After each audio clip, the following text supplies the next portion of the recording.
বিএনপির বর্ধিত সভাস্থলে আছেন সহকর্মী আনোয়ার হোসেন, তার কাছে জানব সবশেষ তথ্য। আনোয়ার, বিএনপির বর্ধিত সভার কর্মসূচিতে কি কি আছে?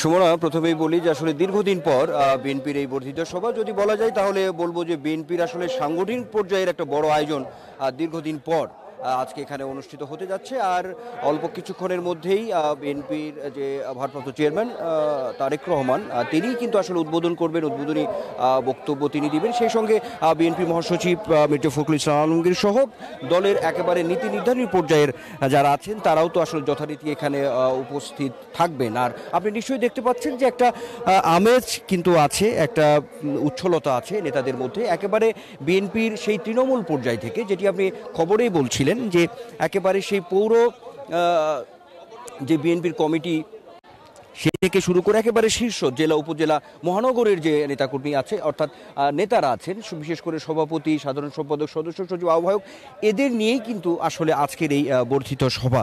সব মিলিয়ে একটা বার্তা দেওয়ার চেষ্টা আজকে থাকবে। যদি আমি এক কথাই বলি তাহলে বিএনপির এই যে সামনে নির্বাচন, সেই নির্বাচনের আসলে একেবারে এই যে যাত্রাপথ সেটি আসলে আজকে বলা যেতে পারে যে আজকের এই বর্ধিত সভা বিএনপির সেইখান থেকেই আসলে শুরু হবে। আর হাইকমান্ড বলতে বিশেষ করে বিএনপির যে ভারপ্রাপ্ত চেয়ারম্যান তিনি তার বক্তব্যে আজকে এই নেতাদের একটি দিক নির্দেশনা দেবেন, অর্থাৎ আগামী বা এই যে বর্তমান রাজনৈতিক যে পরিস্থিতি আছে সেই সাথে সাংগঠনিক যে ঐক্যবদ্ধতা, দৃঢ়তা, আসলে সব মিলিয়ে একটা নির্বাচনকে সামনে রেখে সফল কিভাবে হওয়া যায় বা সবসময়ই একটি বিষয় চলে আসছে যেটি আমরা দেখেছি।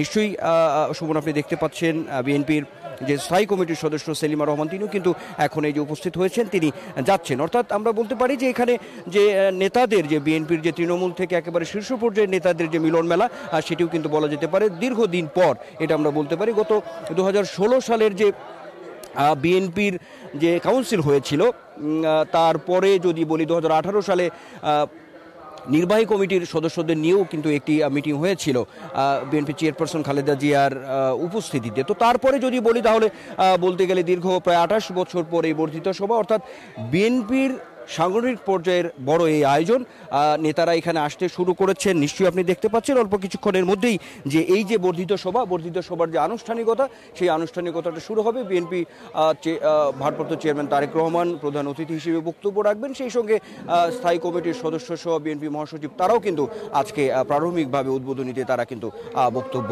রাখবেন। সুমনা, জাতীয় সংসদ প্রাঙ্গণ থেকে যুক্ত ছিলেন সহকর্মী আনোয়ার হোসেন।